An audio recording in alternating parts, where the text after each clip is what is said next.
classes surchargées, horaires diminués. On n'en veut pas de cette école-là. Ils étaient parfois très jeunes et surtout nombreux à défiler cet après-midi à Angers. Le monde enseignant dans son ensemble s'était en effet mobilisé en masse puisque les diverses estimations policières et syndicales allaient de 2500 à 5000 manifestants. Une nouvelle fois, c'est la politique menée par Xavier Darcos et Valérie Pécresse, respectivement ministres de l'Éducation nationale et de l'Enseignement supérieur, qui cristallisait la contestation. Le catalogue des revendications allant des réductions de postes à la réforme des lycées, en passant par la suppression des réseaux d'aide spécialisés.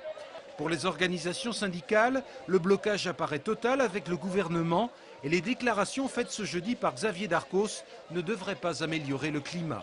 La dernière intervention du ministre ce matin dans les radios et ce midi relève plus de la morgue que d'une véritable écoute et d'un dialogue social, prétextant que de toute manière les manifestants étaient véritablement en retard sur le rythme national, si je résume son intervention. Ce mouvement de grève avait également en toile de fond la mise en place du service minimum dans les écoles pour accueillir les enfants. Et là encore, les tensions avec le gouvernement étaient bien palpables. Le service minimum, c'est une irresponsabilité totale de la part du ministre, puisque là où les municipalités font le forcing pour le mettre en place, ils le font avec des personnels non qualifiés.